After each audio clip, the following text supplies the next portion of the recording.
రాష్ట్రంలో ఉన్నటువంటి మా మంత్రి గారు సత్శీలత కలిగినటువంటి నాయకుడు. ఎట్టి పరిస్థితుల్లో ఆయన యొక్క విధానాన్ని మేము పరిపూర్ణంగా సమర్థిస్తున్నాం. కేంద్రంలో ఉన్నటువంటి మా మాజీ రాజ్యసభ సభ్యులు కూడా చాలా ఉత్తముడైనటువంటి వ్యక్తి. వారి గురించి చాలా క్లియర్ గా ఒక విషయం చెప్పాలి. ఇంతకు ముందు చాలా చాలా ఇంపార్టెంట్ విషయం అండి. ఇంట్లో భార్యాభర్తలు ఇద్దరు పోట్లాడుకున్నారండి. భార్యాభర్తలు ఇద్దరి మధ్య గొడవ జరిగింది అనుకోండి. ఆ నిమిషానికి ఈ భార్య నాకు వద్దు అని చెప్పి 4 గంటల పాటు రోడ్డు మీదకి వెళ్ళాడు అనుకోండి. అయినంత మాత్రం వారి యొక్క బంధం విడిపోతుందా? రాజ్యసభలో ఇంతకు ముందు మాకు సపోర్ట్ చేసినటువంటి జగన్మోహన్ రెడ్డి ఆయన రాజ్యసభ సభ్యుడిగా ఉన్నారు, ఆయన విప్పుగా ఉన్నారు. ఆ సందర్భంలో రాజ్యసభలో ఆయన కొన్ని విషయాన్ని ప్రస్తావించినప్పుడు వాళ్ళతో మాట్లాడుకుంటారు. వాళ్ళకే నేను ఇందాక చెప్పాను, పర్మనెంట్ శత్రుత్వం, పర్మనెంట్ మిత్రత్వం లేదు. అదే విధంగా ఆయన అక్కడ ఉన్నప్పుడు ఏదో విషయాల్లో మాట్లాడారేమో కానీ ఎట్టి పరిస్థితుల్లో ఆయన్ని విమర్శించడానికి ఆస్కారం లేదు. ఆయన చాలా చాలా గొప్ప వ్యక్తిత్వం ఉన్నటువంటి వ్యక్తి. నాకు తెలిసినంతలో మా నాయకులు అందరూ కూడా సిన్సియర్ గా పనిచేస్తున్నారు. ఏదో ఇప్పుడు ఎలక్షన్స్ సపోర్ట్ ఉందనుకోండి, ఎవరన్నా ఏమండి ఒక 10 రూపాయలు ఇవ్వండి, లేకపోతే 100 రూపాయలు ఇవ్వండి, 1000 రూపాయలు ఇవ్వండి. ఇప్పుడు మాజీ శ్రీ వెంకయ్య నాయుడు గారు కూడా చెప్పారు, ఆయన ఎలక్షన్స్ కోసం 1980 ప్రాంతాల్లో ఎలక్షన్లో నుంచున్న సందర్భంలో అందరినీ జోలి అడిగితే 67,000 రూపాయలు వచ్చినాయండి.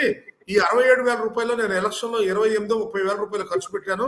బ్యాలెన్స్ డబ్బులు ఏం చేయాలో ప్రజలను అడిగితే ఆ 30,000 పెట్టి కారు కొనుక్కోమన్నాను, అప్పుడే కారు కొనుక్కున్నానండి అని చెప్పాడు. అందువల్ల ఏంటంటే ఇలాంటివన్నీ కూడా కొన్ని నిరాధారమైనటువంటి ఆరోపణలు చేయటం చాలా బాధాకరం. దీన్ని భారతీయ జనతా పార్టీ పరిపూర్ణంగా ఖండిస్తుంది. ఇలాంటి విషయాల మీద తప్పకుండా మా యొక్క దీన్ని మేము ముందుకు తీసుకొస్తామని మేము అందరూ చెబుతున్నాం.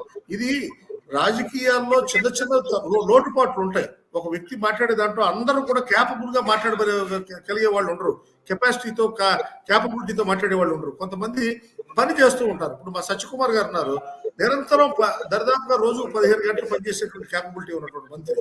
ఆయన చాలా క్యాపబుల్ పర్సన్. అలాంటి వాళ్ళు చాలా మంది ఉన్నారు. అందుకని అట్లాంటి వాళ్ళని మనం విమర్శించడం అనేది సరైన పద్ధతి కాదని మరోసారి మీకు విన్నవించుకుంటూ, ఏపీలో కూటమి ప్రభుత్వం వచ్చిన దగ్గర నుంచి కూడా జగన్మోహన్ రెడ్డి ఇవాళ అరెస్ట్ అవుతాడు, రేపు అరెస్ట్ అవుతాడు అనేది ఒకటి వస్తుందండి. ఇంకోటి ఏంటంటే చంద్రబాబు నాయుడు కూడా ఇప్పుడు ధైర్యం చేసి ఇప్పుడు ఈ గొడవలన్నీ పెట్టుకోవటం ఎందుకు, మన కూడా ఈ విచారణలు ఇవన్నీ మనం మాట్లాడితే ఇప్పుడు పెట్టుబడులు వెనకపోతాయి అంటున్నారు. అట్లా జగన్మోహన్ రెడ్డి అరెస్ట్ అయ్యే అవకాశం ఉందా?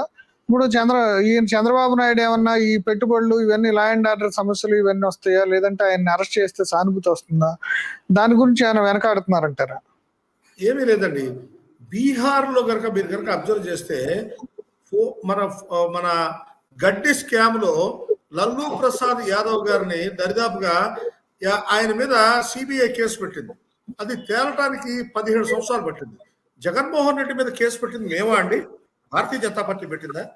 ఆయన యొక్క తండ్రి గారు ఎక్కడైతే పనిచేశారో దాంట్లో ఉన్న తూర్పు మన జయప్రకాష్ రెడ్డి గారు కానీ, లేకపోతే వాళ్ళు తెలంగాణలో ఉన్నటువంటి వాళ్ళు ఆయన మీద బొత్స సత్యనారాయణ గారు అందరూ కలిసి ఆయన మీద కంప్లైంట్ చేశారు. ఆయన మీద కంప్లైంట్ యాక్సెప్ట్ చేసి ఆయన్ని దరిదాపుగా 15 నెలల పాటు జైల్లో ఉంచారు. ఈ విషయం అందరికీ తెలిసినటువంటి విషయమే. అలాంటి సందర్భంలో ఆయన్ని జైల్లో పెట్టిన తర్వాత బ్యాలెన్స్ ఇంకా జరగాలి.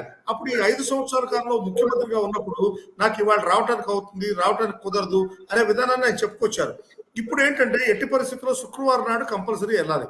అప్పుడు ఏంటంటే ఎవరైతే ముద్దాయి కోర్టులోకి వచ్చే అక్కడ నుంచున్నారో బోన్లో నుంచున్నప్పుడు తప్పకుండా దాని మీద జడ్జిమెంట్ చెప్పడానికి ఆస్కారం ఉంటుంది. అందువల్ల ఈ జడ్జిమెంట్ తప్పకుండా ఏ రోజు అయినా సరే, ఏ నిమిషం అయినా జగన్మోహన్ రెడ్డి ఆయన గనక అరెస్ట్ చేస్తే అది మోడీ గారు చేయించినట్టు కాదు, ఎవరు చేయించినట్టు కాదు, సిబిఐ ఈడీ వాళ్ళు చేసినటువంటి విధానం. ఇది ఎప్పుడో ఇచ్చినటువంటి కేసు.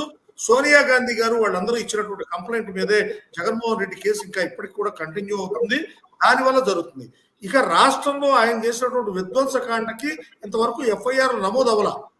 అవి నమోదు అవటం మొదలెట్టిన తర్వాత ఆయన ఇంకా ఎన్ని సంవత్సరాలు జైలుకి వెళ్ళాలి, ఆయన కుటుంబం తీసుకున్నటువంటి ఆస్తులన్నీ ఎంత ఉన్నాయి, ఆయనకి యాక్చువల్ గా కట్టుకున్న ప్యాలెస్లో డబ్బులన్నీ ఎక్కడ ఉన్నాయి, ఇవన్నీ కూడా బయటకు వచ్చినాయి అనుకోండి, ఇంకొక 30-40 సంవత్సరాలు కూడా జైలు పట్టడానికి ఆస్కారం ఉంది. ఎందుకంటే ప్రజల డబ్బు కొట్టేసేటువంటి వాడు రాజకీయాల్లో పనికిరాడండి.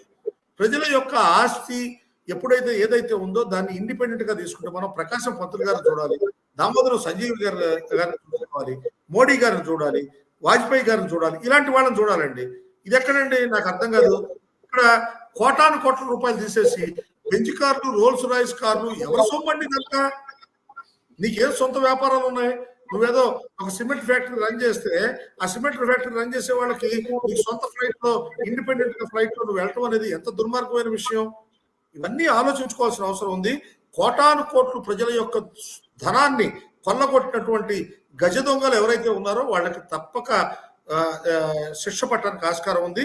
ఇవన్నీ కూడా లెక్కలోకి తీసుకుని కనుక నిజంగా భారత శిక్షా స్మృతి ప్రకారం లెక్క చూస్తే కనుక కొన్ని కోటాను కోట్ల రూపాయలు ఆయనకి శిక్ష పడే కొన్ని సంవత్సరాలు శిక్ష పడే అవసరం ఉందనే విషయాన్ని ప్రతి ఒక్క రాష్ట్రంలో ఉన్న ప్రతి ఒక్కరికి తెలుసు. కానీ చాలా మంది 40% మంది జగన్మోహన్ రెడ్డిని ఎప్పటికీ సపోర్ట్ చేస్తున్నారు అని అంటే దానంత దుర్మార్గం ఇంకోటి లేదండి. కారణం ఏంటంటే మీ డబ్బు కొట్టేస్తూ మీకే పప్పు బెల్లాలు లాంటివి ఏవో చిన్న చిన్న ఇస్తున్నారంటే దాన్ని సంతోషపడుతుంటే ఎట్లాగండి?